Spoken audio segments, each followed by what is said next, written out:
Assalamualaikum warahmatullahi wabarakatuh. Bismillahirrahmanirrahim. Alhamdulillahirabbil alamin. Wa bihi nasta'inu ala umuri dunya waddin wa sholatu wassalamu ala asrofil anbiya'i wal mursalin sayyidina wa habibina wa qurrata ayunina wa maulana Muhammadin sallallahu alaihi wasallam wa ala alihi wa sahbihil karim ajmain, amma ba'du. Hadratul muhtaramin wal mukarramin, para alim, para ulama, alladzina hum warasatul anbiya, wabil khusus dumateng Kiai Haji Afifuddin bin Hanif Al-Jilani Al-Hasani, pengasuh Pondok Pesantren Al-Kahfi Somolangu, yang kami hormati dan kami muliakan serta kami tunggu barokah manfaat ilmunya beliau Kiai Haji Agus Ahmad Kafabihi MPD Al-Hafidh. Tepuk tangan untuk beliau.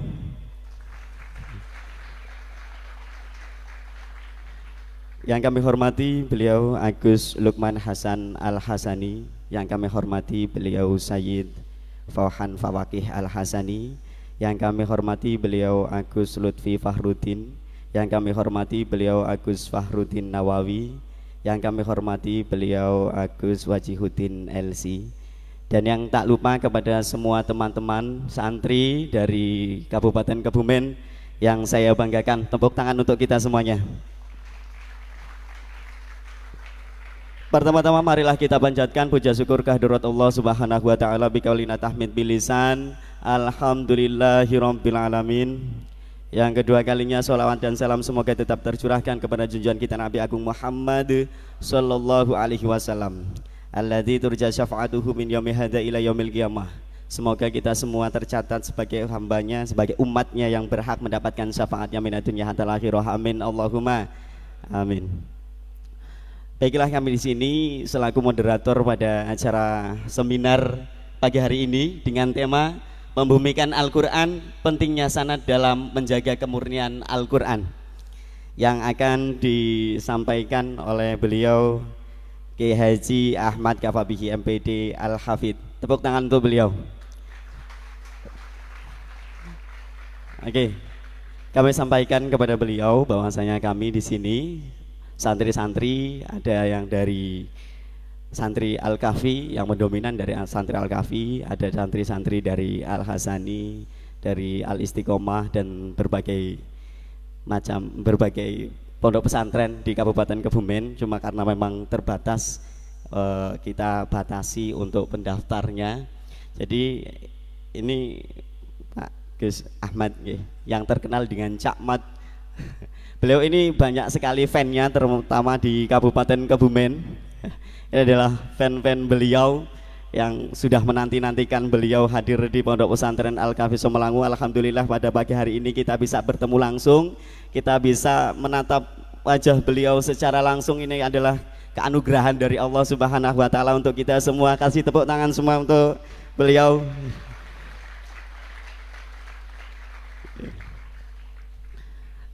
Oke, ini dari teman-teman sudah tidak sabar untuk pemaparan dari beliau. Nanti yang pertama adalah kami mungkin ada sebagian yang belum mengenal banget dengan beliau, belum mengenal sekali. Ada beberapa hal yang perlu diperkenalkan lagi. Mungkin nanti dimohon kepada beliau Kiai Haji Ahmad Kafabihi MPD Al-Hafidh untuk memperkenalkan diri. Terus kedua kalinya kami mohon kepada beliau untuk memaparkan tentang membumikan Al-Quran dan pentingnya sanad dalam menjaga kemurnian Al-Quran. Lalu setelahnya kami mohon untuk beliau berkenan berikan motivasi kepada semua santri yang ada di sini. Terus kemudian nanti ada sesi yang terakhir adalah sesi tanya jawab. Nanti dari hadirin ya, ada yang mau bertanya, dan dari beliau nanti akan menjawab pertanyaan-pertanyaannya. Oleh karena itu kami persilahkan kepada beliau Kiai Haji Ahmad Kafabihi MPD Al-Hafidh untuk memperkenalkan diri dan agar lebih dekat dengan santri-santri, kemudian memberikan pemaparan tentang membumikan Al-Quran, pentingnya sanad dalam menjaga kemurnian Al-Quran. Tepuk tangan untuk beliau. Waktu dan tempat kami persilahkan.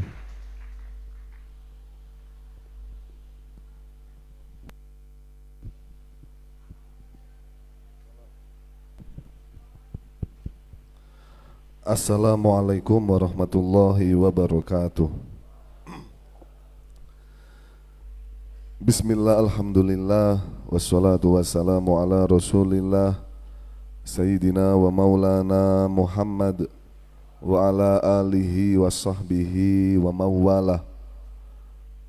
Rabbi syrahli sadri wa yassirli amri wahlul uqdatam min lisani yafqahu qawli, amma ba'du. Hadirin kiram yang kami muliakan, kepada segenap para alim, para ulama, wabil khusus kepada Romo Kiai Haji Afifuddin Hanifuddin Al-Hasani yang kami hormati pula, datang Gus Fauhan, kepada yang kami hormati kepada Gus Lukman, Gus Lutfi Fahruddin dan Gus Fahruddin Nawawi, dan juga yang kami hormati kepada teman-teman hadirin yang alhamdulillah pada pagi hari ini kita bisa bertatap langsung, bermuwajah langsung dalam sebuah majelis yang semoga majelis kali ini bisa bermanfaat dan tentunya barokah, dan juga semoga kita semua oleh Allah diberi kesehatan, diberi umur yang panjang fi taatillah, amin ya rabbal alamin. Sebelum masuk ke dalam tema tadi dari Mas moderator mempersilahkan untuk memperkenalkan diri, maka saya mau memperkenalkan diri. Nama saya Ahmad, Ahmad Tok sebenarnya ya, tidak ada tambahan. Saya dari Kediri, lahir di Kediri. Maka kenapa kok saya di media sosial namanya Ahmad Kafa? Ini karena sisi lain nama Ahmad itu banyak sekali, ada namanya Ahmad Fahruddin, Ahmad Mukafi, Ahmad Makmun Taufiki, mungkin semacam itu. Tapi akhirnya karena saya pengen membranding nama saya Ahmad Tok, sebenarnya Ahmad Fakot. Tapi kalau Ahmad Fakot itu terlalu lumrah. Akhirnya nama saya di media sosial seperti Facebook, Instagram namanya Ahmad Kafa, yang bermakna Ahmad Tok, Ahmad saja, cukup Ahmad Tok ya. Dan alhamdulillah saya diberi kesempatan oleh Allah bisa bermuwajah langsung, bisa sowan langsung di Pondok Al-Kahfi yang luar biasa.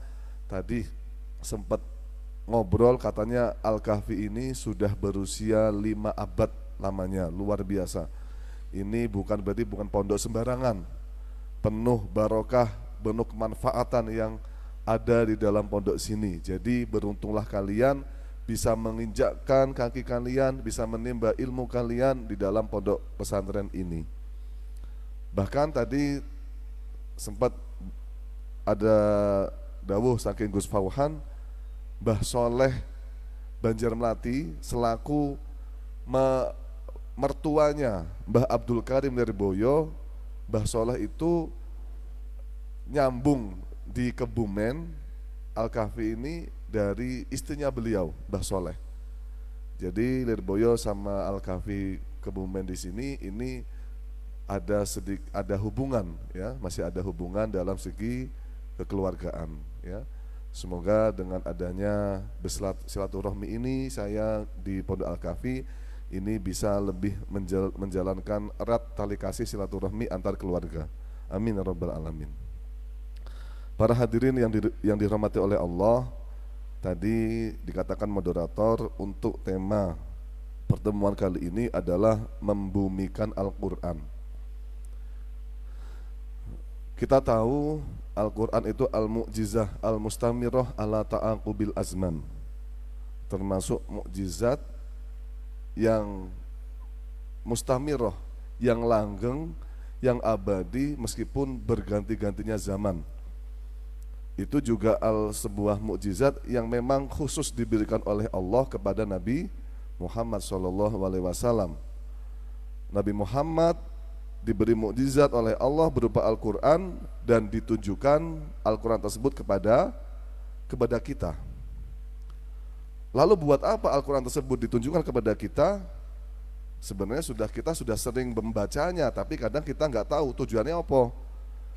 Kalian tahu pernah membaca dalam surat Al-Baqarah, Alif Lam Mim, Dzalikal kitabula raiba fi hudal lil muttaqin.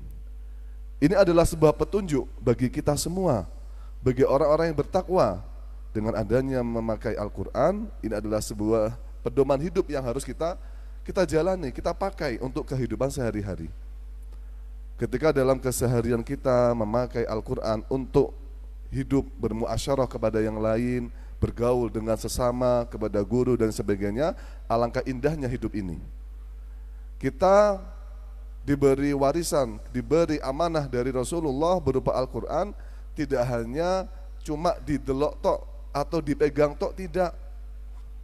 Kalian bangga kalian mempunyai Nabi Rasulullah, Nabi Muhammad SAW, dan mempunyai pedoman kitab namanya Al-Quran. Kalian bangga, tapi tidak tahu bagaimana cara memposisikan Al-Quran bagi diri kalian itu sendiri. Nah ini percuma, sangat-sangat disayangkan.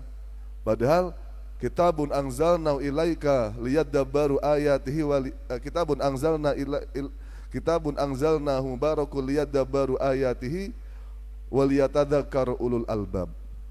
Kitab Al-Quran adalah sebuah kitab yang diturunkan oleh Allah yang sangat penuh barokah, yang mana tujuannya adalah liyadabbaru ayatihi, tujuannya untuk mentadaburi ayatnya, mengangan-angan maknanya, jangan dibaca tok. Kalau kalian membaca Al-Quran diiringi dengan tajwid yang baik, dengan lantunan lagu yang baik, dan diiringi dengan tadabbur makna atau mengangan-angani makna, itu nilainya luar biasa. Nilainya luar biasa. Tidak hanya ganjaran membacanya, toh memang membaca Al-Quran bagus, sunnah, ya. Tapi dengan konteks, ya jangan hanya membaca saja. Terlebih bagi kalian teman-teman di sini adalah seorang santri, yang mana seorang santri ini fokusnya pada bidang agama. Ya tentunya ketika kita membaca seharusnya juga angan-angan dalam sebuah makna. Lalu angan-angan sebuah makna Al-Quran itu tujuannya untuk apa ya? Untuk membumikan Al-Quran kepada dalam diri kita, supaya kita ini berlaku, bersikap sesuai dengan tuntunan Al-Quran. Banyak sekali beberapa nasihat-nasihat yang sebenarnya Allah sisipkan dalam Al-Quran, ya. Cuma kita kadang nggak reken, nggak ngeh, kita nggak paham, us cukur mau cotok, ya. Banyak sekali diantaranya adalah bagaimana ketika kita bermuasyarah kepada yang lain, wa qulu linnasi husna. Kalau kita bermuasyarah kepada yang lain, maka hendaknya kita memakai dengan ucapan-ucapan yang baik, dengan perkataan-perkataan yang baik, jangan sampai menyakiti satu sama lain. Wa qulu linnasi husna, ini adalah maksud daripada orang itu saling bersinergi satu sama lain. Bahkan ulama Damaskus, ya, Syria, Nyun Sewu ini keluar dari masalah khilaf, ya. Beliau mengatakan tidak apa-apa mengatakan atau mengucapkan selamat Natal kepada orang non muslim dengan alasan atau dengan dawuh, dengan tendensi wa qulu linnasi husna. Berkatalah kepada sesama manusia dengan perkataan yang baik. Nah ini kan berarti kan dengan adanya kita membaca Al-Quran dan mengangan-angan di maknanya, ini bisa kita buat pedoman. Nek awake dhewe iku nek serawung karo konco, kudu ngomongnya sing api. Di antara lain juga di dalam Al-Quran, ya, apalagi terlebih kalian ini seorang santri, ya, seorang santri yang sedang mengemban ilmu agama, di dalam Al-Quran sudah ada dalil Al-Quran, ada di dalam Al-Quran yang memang bagi santri ini harus untuk lebih tekun, lebih rajin. Karena apa? Karena sambian ini adalah sebagai brand ambassador warga sekitar kalian. Kalian itu mondok tujuannya untuk apa? Untuk supaya kelak kalian ini mengamalkan ilmu yang kalian dapatkan di pondok pesantren. Apakah di Al-Quran ada? Ada. Dawuh semacam itu ada. Wa ma kanal mu'minuna liyanfiru kaffah falaula nafara min kulli firqatin minhum ta'ifatul liyatafaqahu fid dini. Ada sebuah kelompok yang diutus untuk liyatafaqahu fiddin, untuk fokus pada mempelajari ilmu agama, ya. Kalau dalam kitab tasrif itu tak itu namanya tak litakalluf. Takalluf itu bermakna merdi-merdi atau bahasa Jawane bersungguh-sungguh. Dalam artian bagaimana? Dalam artian kalau ini dalam proses pencarian mondok di pesantren, ya kalian jangan enak-enakan, harus sungguh-sungguh. La yanalul ilma birraha. Tidak bisa ilmu itu didapatkan dengan cara enak-enakan, nggak bisa. Aku nak nggone pondok tak turu-turuan ae, engko lak mulai-mulai alim-alim dewe. Itu nggak bisa kalau punya prinsip semacam itu. Harus sungguh-sungguh, harus berusaha. Ya. Liyatafaqahu fid-dini wa liyunziru qaumahum. Tujuannya untuk apa? Tujuannya kelak kalian akan mendakwahkan ilmu kalian kepada masyarakat. Tujuan orang itu mondok ya kelaknya semacam itu, mengamalkan apa yang dia dapatkan, mengamalkan apa yang dia pelajari di pondok pesantren. Bahkan kalau di pondok pesantren Lirboyo itu istilahnya torekoh, itu torekoh taklim wa ta'alum, ya, itu afdolu torekoh, termasuk paling utama-utamanya torekoh. Kenapa? Karena taklim wa ta'alum itu tidak hanya bermanfaat bagi diri sendiri, tapi bermanfaat bagi orang lain. Mungkin kalau beberapa torekoh yang lain seperti membaca la ilaha illallah, membaca istighfar dan sebagainya, itu mungkin anfa'nya kepada diri kita. Tapi khusus untuk torekoh taklim wa ta'alum, anfa'nya kepada orang lain juga. Kita belajar dan juga mengajari. Waliyungziru qaumahum idza raja'u ilaihim, ketika kalian pulang ke rumah. Ada sebuah makalah yang mengatakan man alima wa amila wa allama yud'a fi malakutis samawati azima. Barang siapa yang dia belajar dan dia mengamalkan apa yang diajarkan dan kemudian mengajarkan kepada orang lain, dia akan ditulis di sisi Allah sebagai di kerajaan langit, kerajaan agung, sebagai nama yang istimewa, sebagai kekasih Allah. Berarti sampean ketika belajar di sini terus ke rumah, pulang ke rumah, saya harus mempeng, saya harus tekun di pondok pesantren. Supaya apa? Supaya saya nanti menjadi panutan di masyarakat sekitar, menjadi panutan di sekitar kita, di masyarakat nanti, di rumah saya. Ya, saya mau mengamalkan ilmu saya, ya, supaya masyarakat lebih paham tentang agama. Kok kalian ada tujuan semacam itu dan kemudian kalian realisasikan, kalian ngajar, ngamal nih kepada masyarakat, oleh Allah akan ditulis dalam kerajaan langit nama kalian, ya, akan menjadi statusnya adalah wilayah Allah, akan menjadi status sebagai wali ini Allah atau kekasih Allah. Bayangkan kita kalau sudah predikat menjadi kekasih Allah, ya, itu apa-apa yang kita inginkan, doa apa yang kita inginkan itu gampang terijabahi, gampang terkabulkan oleh Allah. Seperti sampean kalau punya kekasih, ya, kekasih sampean punya minta permen, kira-kira dituruti atau enggak? Dituruti atau enggak? Dituruti. Sama ketika status kalian ini sudah menjadi kekasih Allah, ketika kalian meminta apa-apa, itu insya Allah akan dikabulkan. Ini syaratnya apa? Kalau punya ilmu harus diamalkan, ya, itu yang terpenting.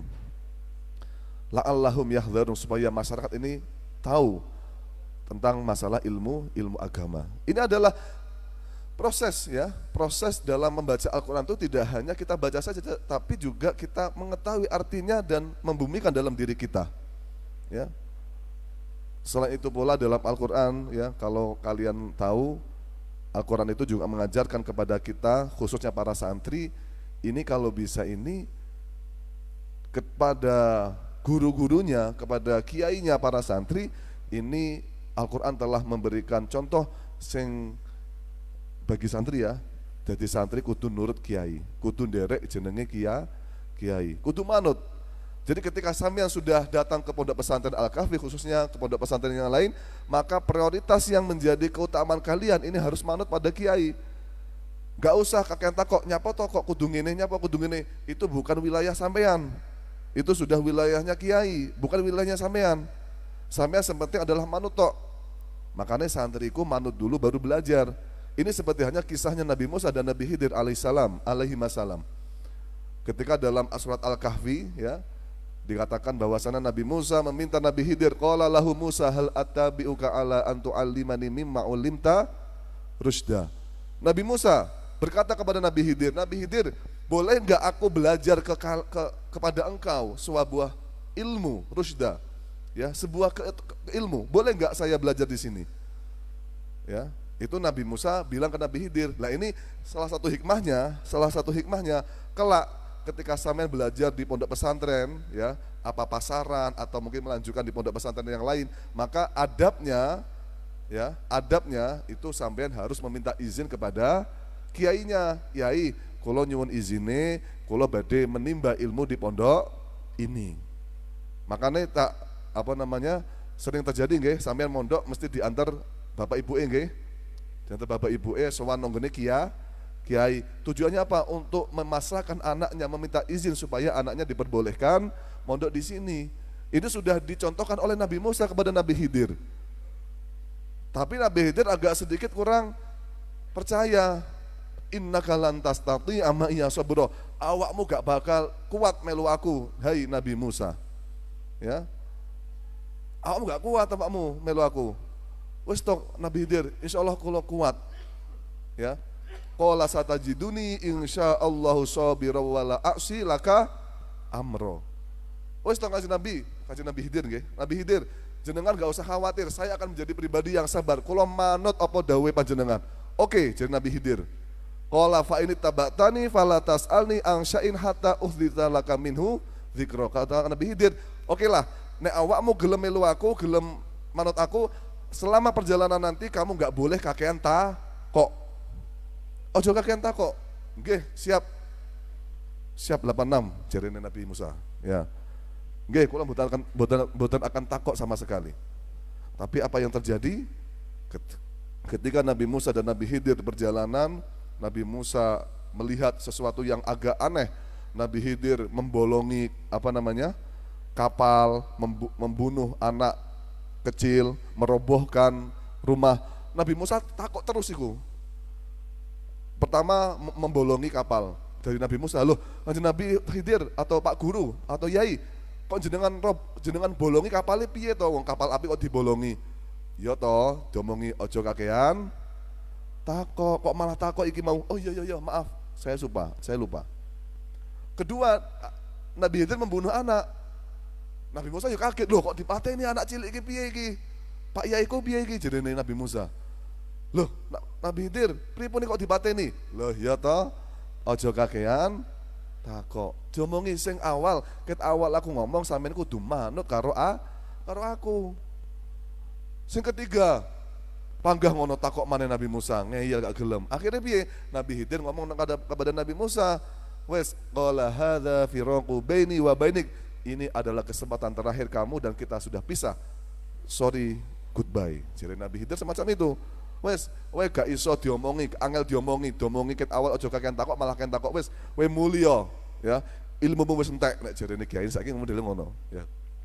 Nah, ini kan adalah suatu proses pembelajaran bagi santri yang sudah Allah terapkan dalam Al-Qur'an. Yang bisa kita pelajari, yang bisa kita turuti, kita bisa amalkan untuk kehidupan sehari-hari, khususnya bagi sampeyan seorang santri. Di Pondok Al-Kahfi ini disuruh untuk menghafalkan Al-Quran 1 juz, contoh. Atau di Pondok Al-Kahfi ini disuruh untuk menghafalkan juz amma. Saya nggak sanggup, sudahlah, kamu jangan komentar semacam itu, turuti saja apa yang menjadi peraturan di pondok kamu, termasuk daripada minongko khidmah, termasuk daripada khidmah itu nuruti apa-apa yang menjadi peraturan di pondok pesantren. Nah, ya, inilah beberapa nilai-nilai indah yang di dalam Al-Quran yang kita bisa buat kehidupan dalam sehari-hari. Terutama ya, kalian semua ini di pondok pesantren itu tidak hanya fokus belajar dalam ilmu agama, tidak hanya fokus pada pelajaran kurikulum, tapi di pondok pesantren ini ada sebuah keistimewaan. Di antara lain adalah kalian ini diajarkan yang namanya akhlak. Diajari bagaimana tata krama yang baik, diajari bagaimana menjadi pribadi yang baik. Itu pun sudah tertera juga di dalam Al-Quran. Ya, kalian di pondok pesantren ini semacam itu. Pernah suatu saat di Lirboyo ada santri tiba-tiba datang ke rumahnya orang tua saya. Datang sowan minta boyong. tahu boyong nggih? Pulang. Kata orang tua saya, nyapa boyong, nyapa mulai. Kata santri tersebut bilang gini, ngapunten Abuya, jadi manggilnya Abuya ya. Ngapunten Abuya, saya di sini sudah 5 tahun dan saya merasa percuma, saya merasa tidak ada dampaknya mondok di Lirboyo. Saya berusaha untuk mempelajari ilmu ini kayak tidak masuk. Ngapal Nazoman Imriti 1 jam enggak masuk sama sekali. Menghafal ini, mempelajari Fathul Qorib juga enggak paham. Ini saya kayak percuma, saya mau boyong saja. Mau pulang ke rumah ya. Lalu kata orang tua saya, Kang pun gak usah boyong, pun temeriki mawon. Sejatine wong mondok iku bukan hanya soal melulu pinter. Wong mondok iku tidak hanya pinter yang dicari, tapi wong mondok iku sing digoleki juga tentang pribadi pribadi akhlaknya atau dandani akhlake wong. Sampeyan nok pondok iku diajari piye amrih dadi wong apik. Ya, pinter iku urusan keri ya. Seperti kalian di pondok pesantren ya, kalian diajari bagaimana keikhlasan, diajari bagaimana rasa tawadhu, diajari bagaimana mempunyai sifat qanaah, tawakal ya.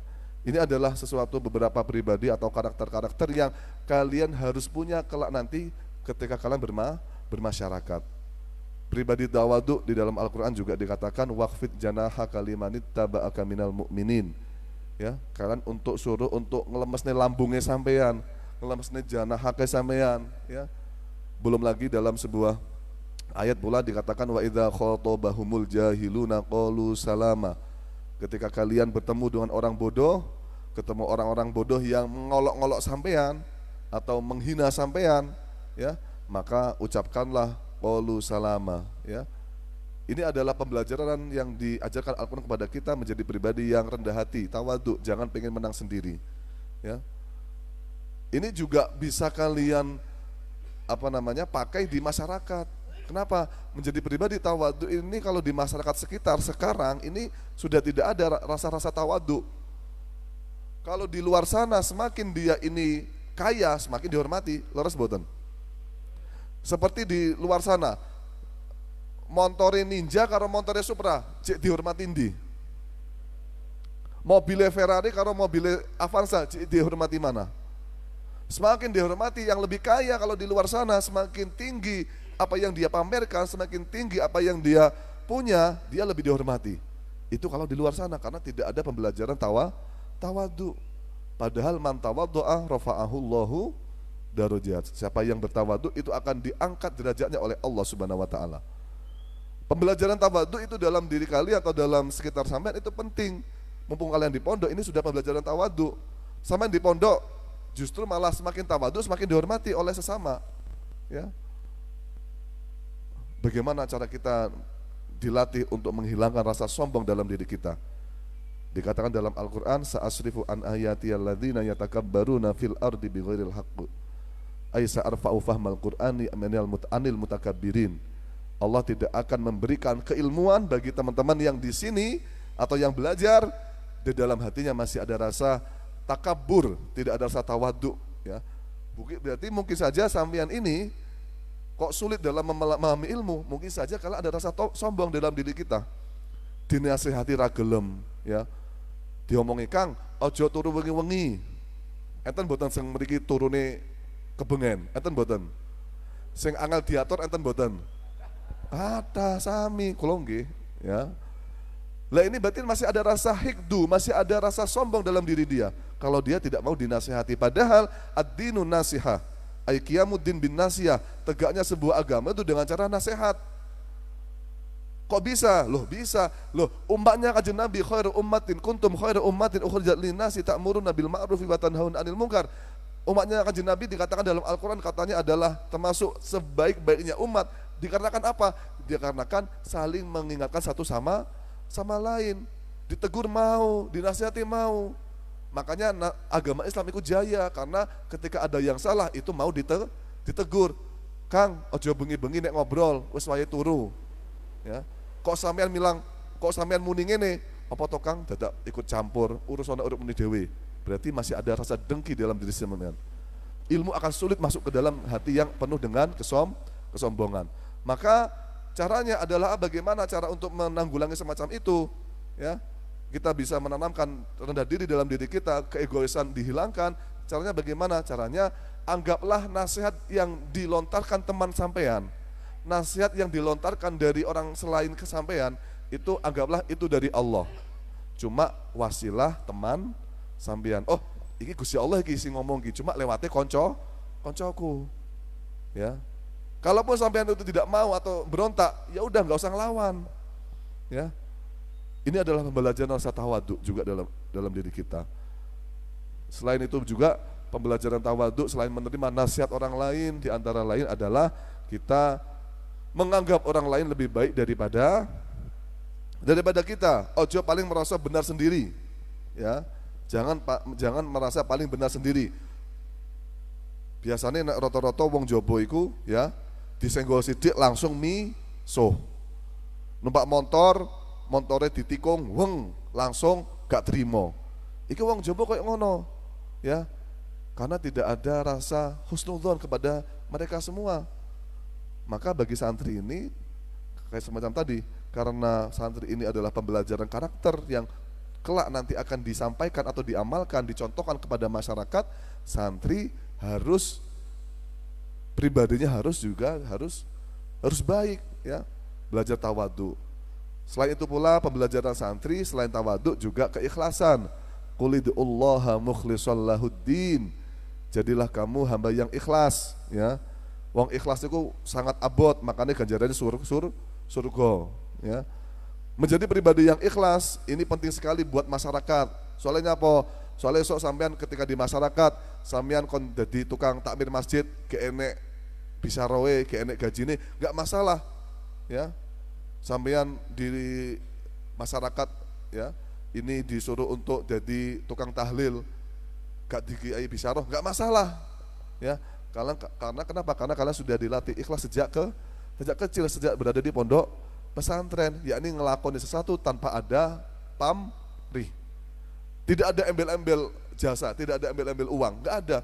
Tujuannya sama apa? Lillahi ta'ala tenan, ya. Terutama bagi di pondok pesantren, roto-roto nek pengen bantu-bantu atau khidmah bantu-bantu, itu tujuannya apa? Tujuannya barokah.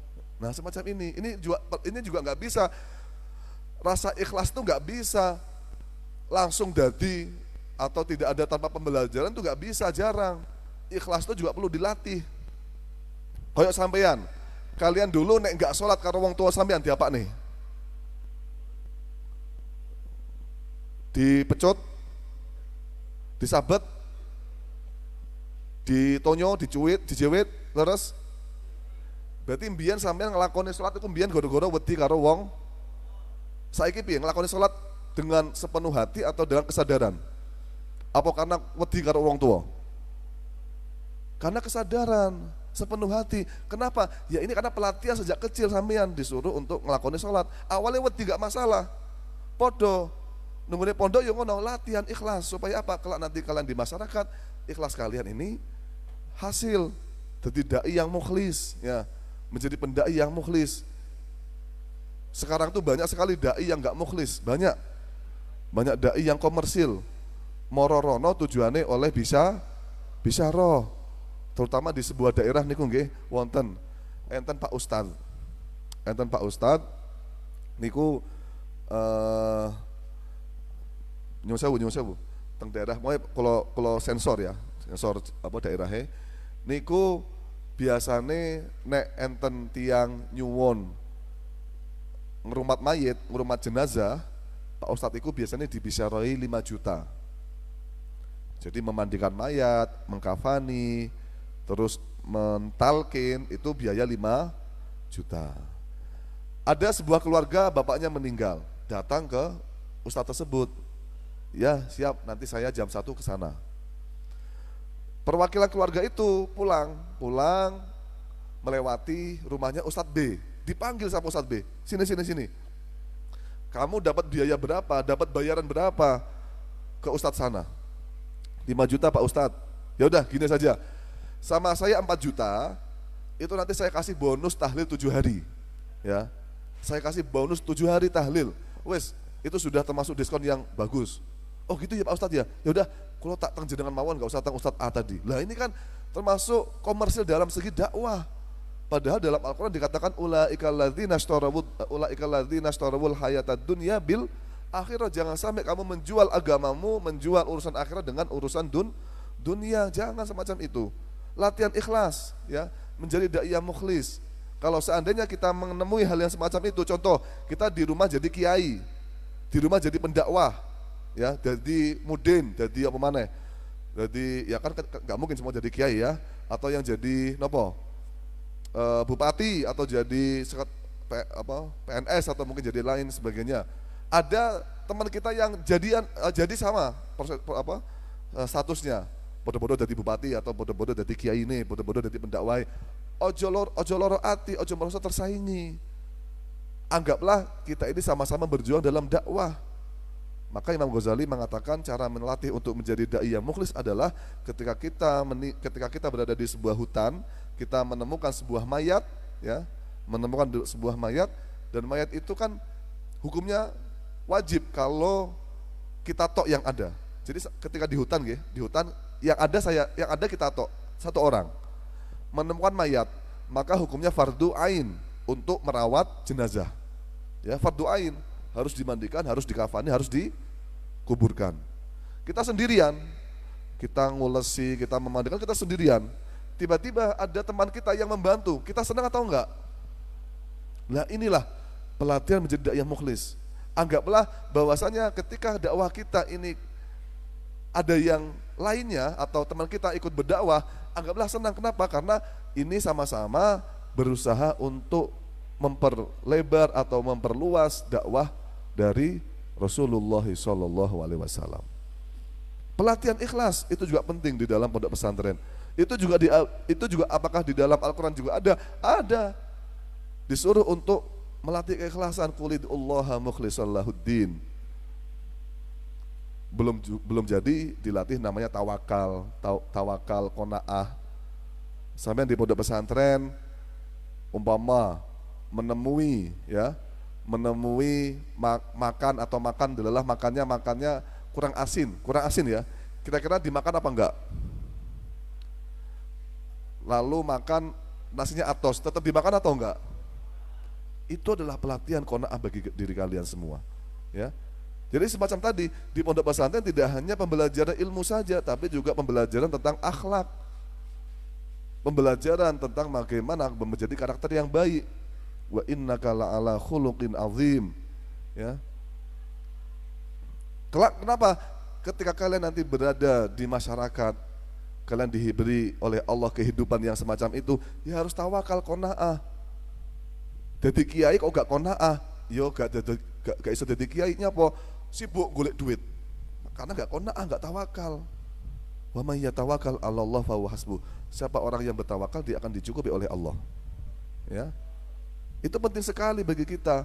Jangan sampai kita meremehkan rasa tawakal atau qanaah semacam itu. Ketika kita sudah mempunyai rasa tawakal, akan terjadi dalam diri kita ghinaul qalbi, hati yang cukup, semua merasa cukup. Ya. Tidak pengen cahkain dua iPhone 11, aku pengen iPhone 13. Cahkain dua iPhone 13, aku tak pengen iPhone 15. Cahkain dua. Ini adalah sifat watak daripada manusia. Rakus, ya. Hasad.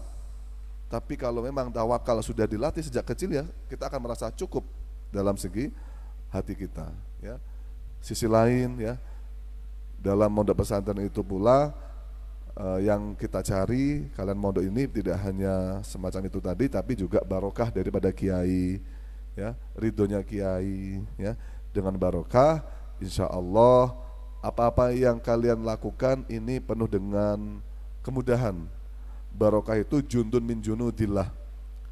Banyak orang-orang yang nggak percaya barokah. Apa itu barokah? Nggak enek, barokah itu nggak enek, ya. Makanya kayak orang-orang itu di luar sana nggak mau makan tipe kiai, gak gelem. Oh, gak enek barokah, apa barokah? Iku sisa iku jenenge, ya. Terus malik napa namanya? Malik napa? Sendele kiai. Ah, nggak ada barokah itu. Padahal kalau mereka tahu dalam Al-Quran pun sebenarnya sudah ada konsep barokah itu sudah ada. Subhanalladzi asra bi abdihi minal masjidil harami ilal masjidil aqsal ladzi barokna haulu. Itu sudah ada unsur barokah di dalamnya. Oh berarti ada barokah itu, nyata barokah itu. Cuma bentuknya berbeda-beda. Ada lagi dalam Al-Quran juga wa qala lahum rasuluhum inna ayata mulkihi ayatiyakumut tabutu fihi sakinah. Tabut itu adalah sebuah, kalau dalam Bani Israel itu sebuah kotak. Kotak itu ya semacam apa ya? Jimat nonton nggih, jimat yang kalau seumpama kita menyimpan jimat itu akan dimakmurkan kehidupan kita. Loh, itu saja mereka percaya karena barokah, dimakmurkan. Ya, kenapa orang lain yang katanya saya kembali kepada Quran hadis nggak percaya karena barokah? Ya kalian di sini juga gitu.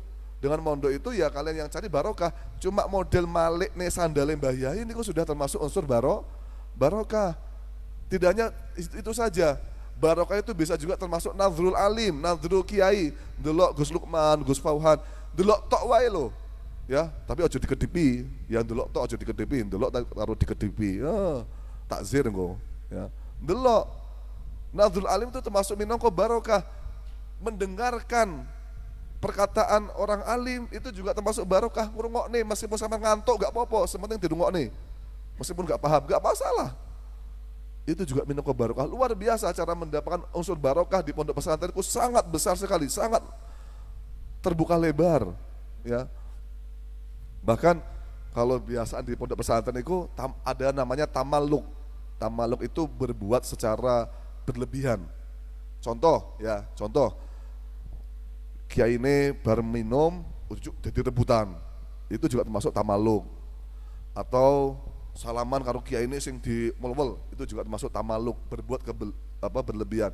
Itu tidak dianjurkan di dalam kehidupan manusia kecuali illa li talibil ilmi, kecuali bagi orang-orang yang sedang mencari ilmu agama. Itu enggak apa-apa, tujuannya adalah supaya mendapatkan keberkahan. Atau yang dulu zaman dahulu orang kiai-kiai praktekan. Biasa kiai itu dulu kalau makan terus napa wiji itu apa ya? Membasuh tangan, ya, nonggone oboan, diminum sama kiai yang lain. Itu sudah biasa semacam itu tamaluk juga. Tidak masalah dalam rangka taraf tolabul ilmi. Ya. Barokah. Lalu barokah itu bagaimana bentuknya? Bermacam-macam. Sirun min asrarillah. Ya.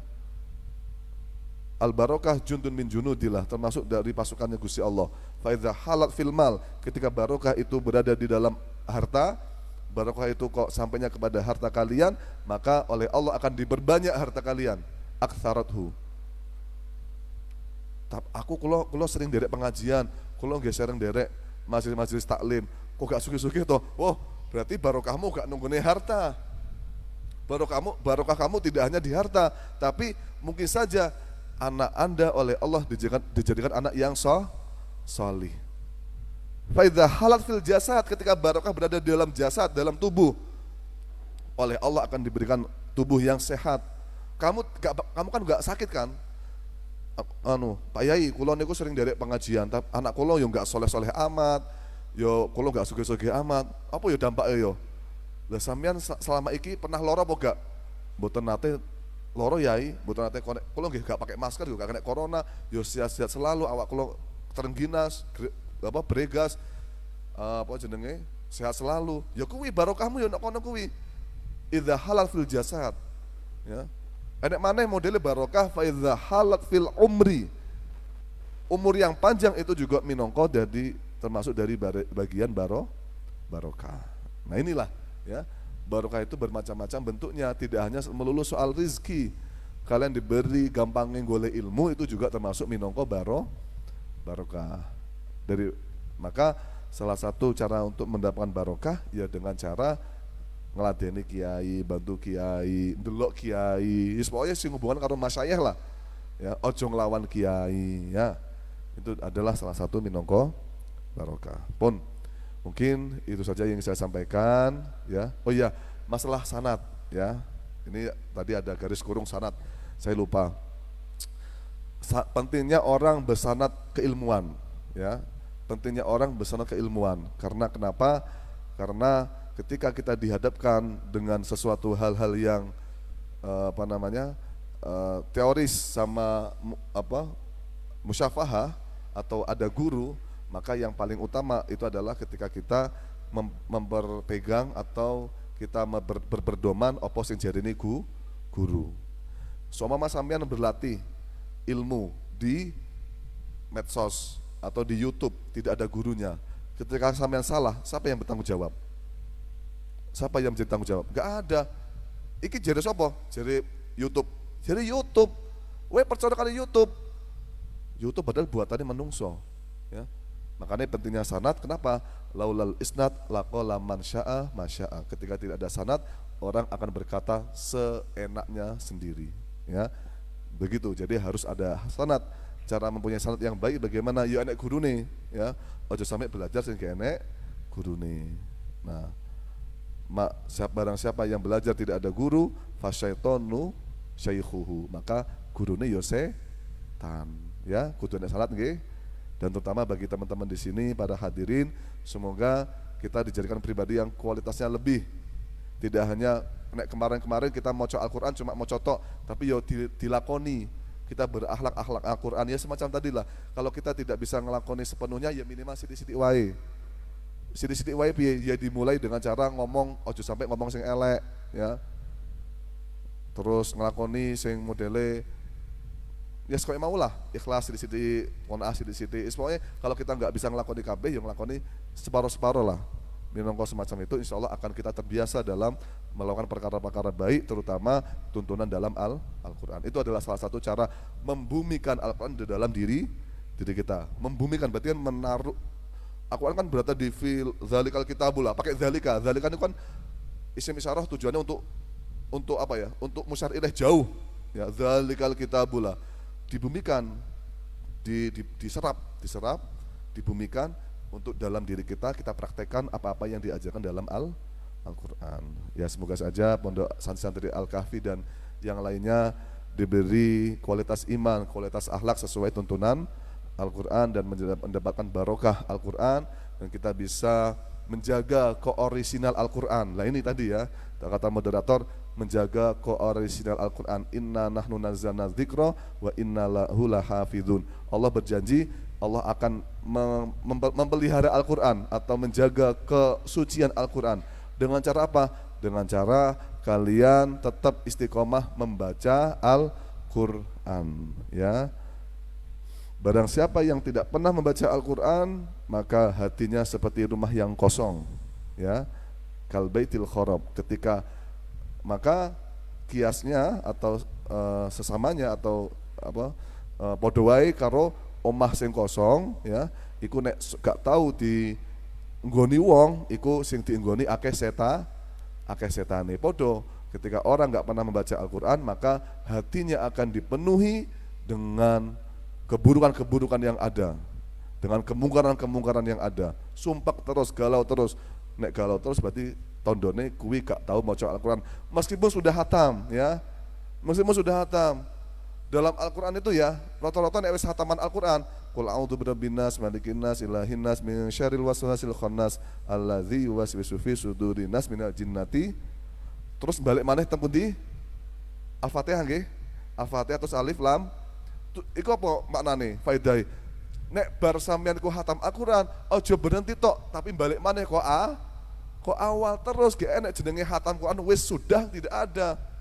Ya terus balik maneh. Ya, balik maneh ben uripe barokah, ben anteng, ben gak kemerungsung atine. Ngoten nggih? Niku salah satu cara menjaga kesucian Al-Quran dengan cara membacanya terus-menerus dengan baik, dengan tajwid yang benar.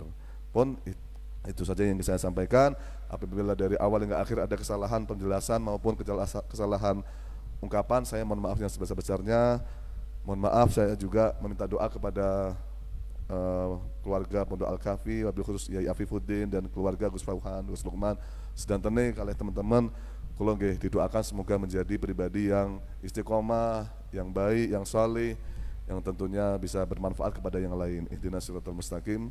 Assalamualaikum warahmatullahi wabarakatuh. Kasih tepuk tangan yang meriah buat beliau.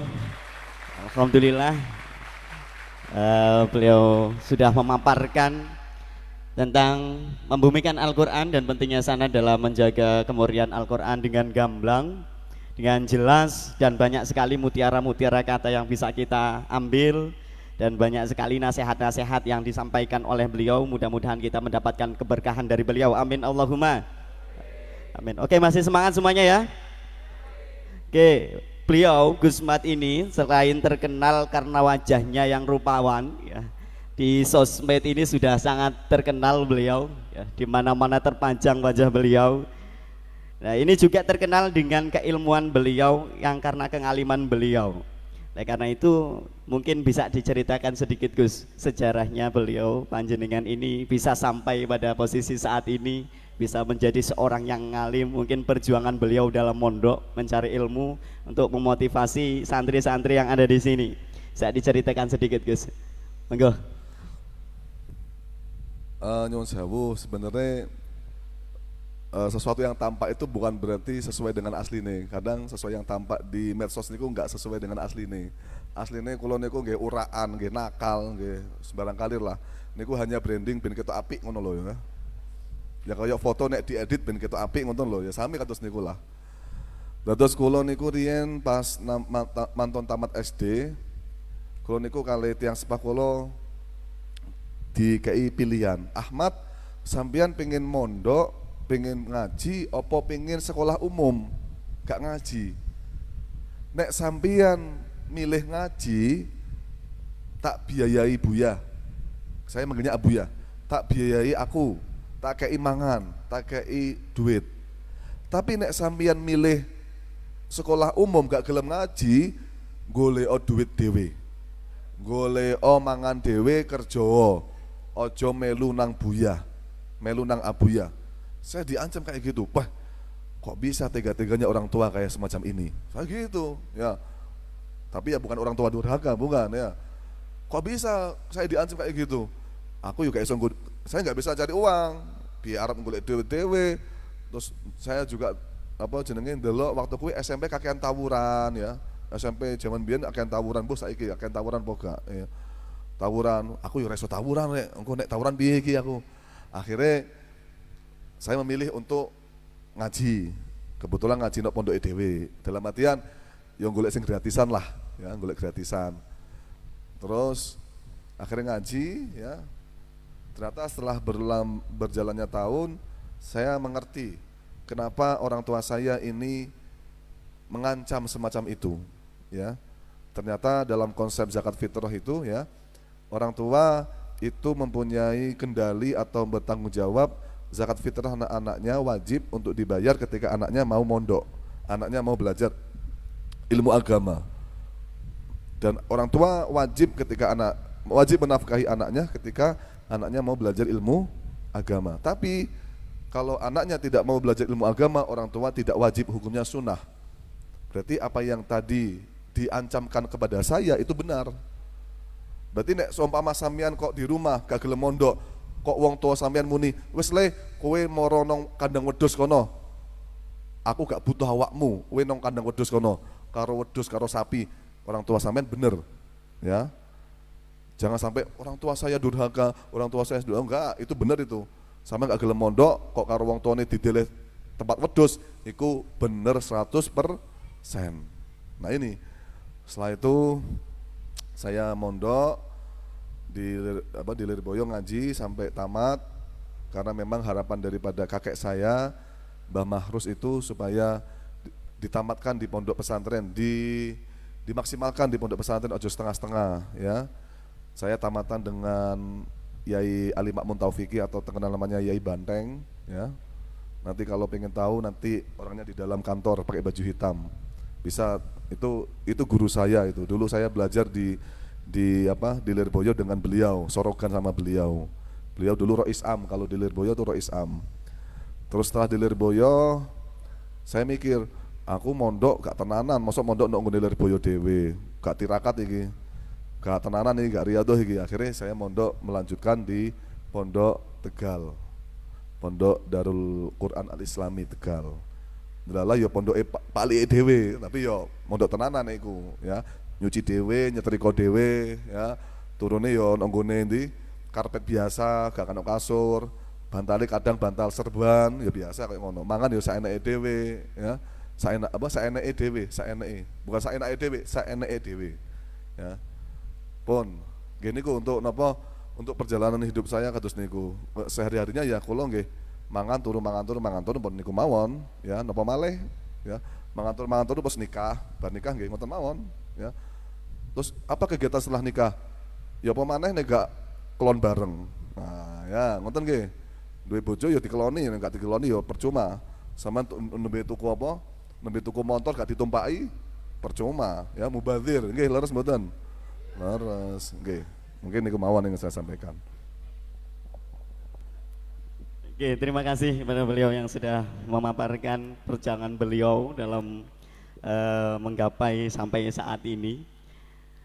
Mungkin ada yang mau diceritakan, ada yang mau bertanya tentang sejarah beliau menemukan dambaan hati. Jadi ini untuk santri-santri, terutama untuk pengurus-pengurus yang sudah kawak-kawak ini mau meniru perjuangan beliau bagaimana menemukan dambaan hati. Mungkin bisa dikasih tip nih Gus, untuk santri-santri yang sudah senior menemukan dambaan hati gimana? Monggo Gus. Memang konsep pernikahan itu adalah sesuatu yang sunatullah. Sunatullah niku mencakup dalam istilah sunatul ijtimaiyah, ada sunatul hayah. Sunatul hayah sama sunatul ijtimaiyah, ya. Maka pernikahan ini masuk dalam konsep sunatul hayah, konsep kehidupan. Ya. Allah mengatakan dalam Al-Qur'an, "Wa min kulli syai'in khalaqna zawjaini la'allakum tadhakkarun." Allah tuh menciptakan sesuatu di bumi itu berpasang-pasang. Berarti kok enek sesuatu, anak seseorang kok gak gelem nikah, kok jomblo, berarti koyok untuk makhluk Gusti Allah. Koyok, ya. Makanya ojo sampai muni aku gak bakal nikah lah, ya. Gusti Allah niku enek nyiptakane tangan yo kiri, kanan kiri, langit bumi, apa malih? Rembulan matahari, ya laki-laki perempuan, niku sudah menjadi sunatul hayah. Ya. Maka konsep saya ya harus menikah. Tapi waktu niku kula mboten ditarget tahun umur pinten mboten target. Sementing kula niku nikahipun sementing angsal ridhone tiyang sepah. Ya. Makanya kula ditakoki, "Ahmad, sampean duwe inceran apa gak?" Mboten. Kula manut panjenengan mawon. Ya. Jenengan milihne sinten kula manut. Ya. Delalah Allah mentakdirkan saya menikahi seorang wanita yang notabene adalah sepupu saya sendiri. Jadi nikah sepupu, mungkin jarene wong tua, halah gak usah ado-ado sing enake wae lah, ya. Paling nek digolekne wong ado-ado paling yo ora gelem. Terus barang ngirit nek cedeke ngirit, ngunduh mantu gak usah ado-ado, mlaku pinggir omah wis cukup, ya. Mungkin maksudnya ngono, gak usah ado-ado ben ngirit wae oleh sepupu kuwi. Jadi rumahnya istri saya sama saya itu ya pacar 5 langkah lah, ya, pacar 5 langkah, saking dekete, ya. Jadi nek ngunduh mantu gak usah ngenteni bensin. Nek mudik juga gak pakai bensin. Terus ya itu. Jadi harapan kami adalah ketika saya dulu menikah itu yang penting adalah bagaimana orang tua saya ini meridhoi apa yang menjadi pasangan saya kelak. Meskipun kenyataannya laki-laki berhak memilih, memang lelaki berhak memilih, tapi ridhonya orang tua itu segalanya. Ya, ridhollah biridhol walidaini. Nggih, niku. Jadi semacam itu. Terus dalam masalah mencari pasangan kekasih